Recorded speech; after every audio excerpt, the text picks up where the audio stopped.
Until this video, few people knew about the Swiss tool, except that it behaved very well when I used it and that I liked getting it in a horizontal sheath, but that changes.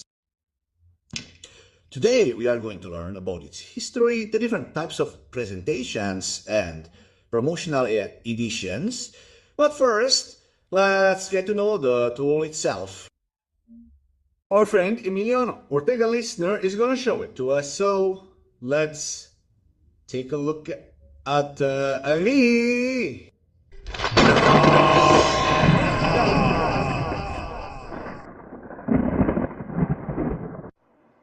Swiss Tool stainless steel.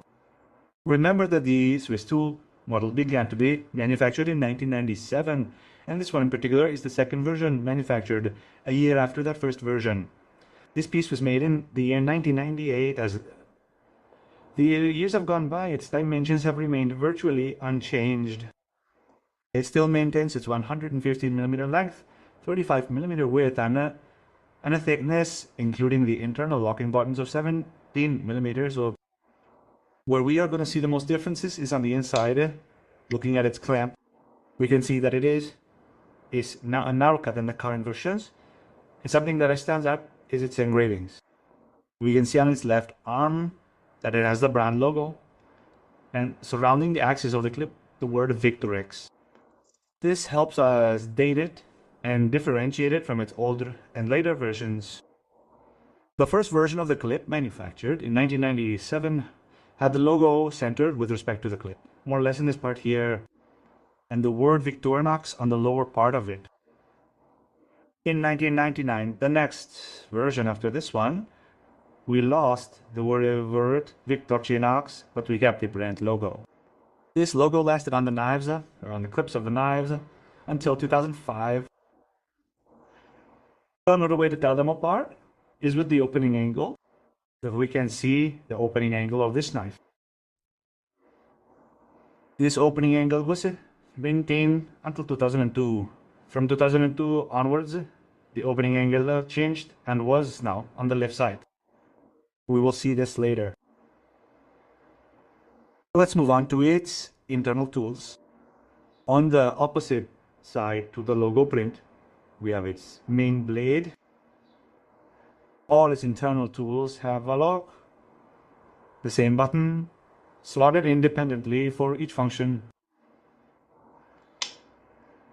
As I said, we have its main blade, its smooth edge blade. To unlock the lock, you have to press the button down. We can do it in both directions. Press down and close it. Next to that, we have its large flathead screwdriver. It has quite a width. We move on to its next function, which is its wood chisel with its wire strippers or hose strippers. Next tool, we would have its bottle opener with its cable stripper and its flathead screwdriver.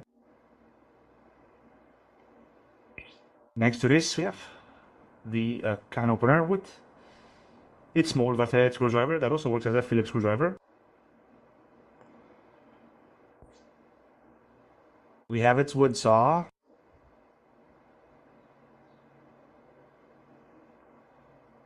And now we move on to the next side. We have its old file.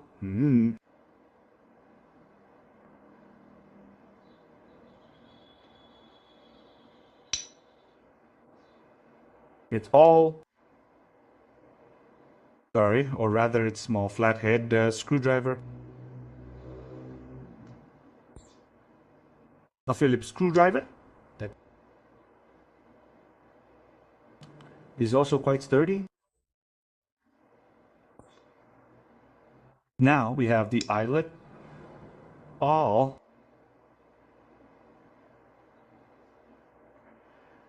And the next hole is the one that could lead us to attribute a reference number to a more current version, which would be version 3.0328.LOL. Lo du vet Elvesa. Why? Because this version doesn't have scissors, but we do have another blade, which would be the closed or pearl edge blade. This means that we don't have scissors, but we have two types of edges, smooth edge and pearl edge.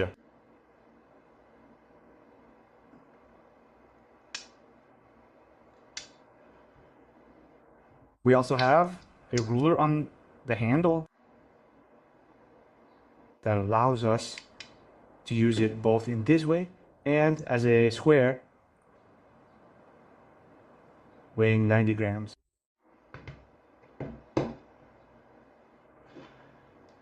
And now we're going to move on to a more current version to be able to appreciate a little more the differences that I explained to you before. So let's move on to the most current model. Not this one in particular was manufactured after 2005 and its reference number is 3.0327. As we can see, the stamping has already been lost before 2005. It had already been lost. And we're going to look at its internal clamp. This is something that I had mentioned to you beforehand, and we can observe it. It is the direction of the clumsy cut. After 2002, the cutting angle goes to the right side, and after 2002, it is reversed to the left side. And as we can see, we completely lose the engravings, both the logo and the word Victorinox on the axis of the tweezers.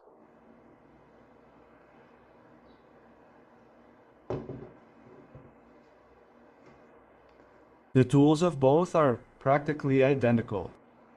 The difference is that this is the version with scissors. Scissors practically identical to those we can find in the 91mm or 111mm ones. We know that this one, as I mentioned before, changes what the scissors are for the closed edge blade. And another tool that changes with respect to time is its metal file. This is the most modern version of the file.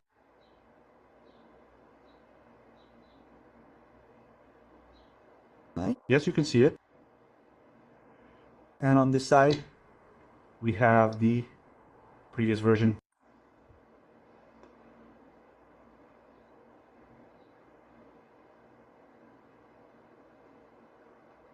As we can see, and as I mentioned before, the dimensions practically do not change over time. Year 98, after 2005, it has the same dimensions, same thickness, same height. The only differences are, according to the reference, the combination of its internal tools. Here we can see the reference with which I compared this version, which we see here, which would be version 3.0333 with a closed edge instead of scissors. Here we have the counterpart with scissors, which is 3.7.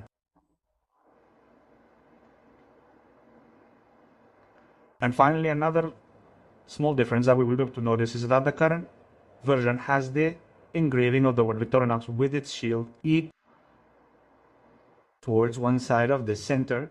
It is towards the tip of the pincer axis. And in the old version, opposite the engraving, we have here centered and larger also the Victorinox logo and the word Victorinox. This particular one also has an advertisement for UNOMI, the United Nations Observer Mission in Georgia, an advertisement for the UN.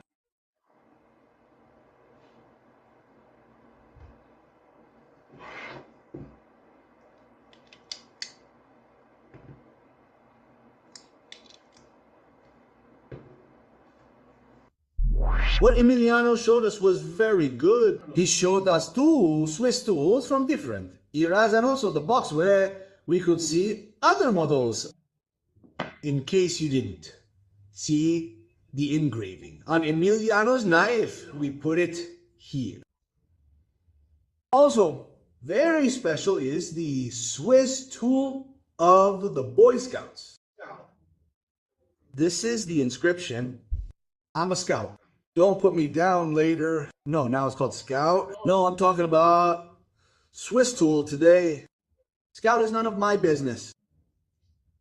Let's go with two advertisements. On the one hand, BMW, which not only has the inscription on the Swiss tool, but also on the case. Something very, very similar happens with Mercedes, Benz, and there they have the case and the tool. This video took a little longer, so it's kind of long, which is why I'm gonna continue with Swiss tool. The military ones are still missing, the history and the catalog is still missing, and we're gonna see all that in this Leo. In this Leo.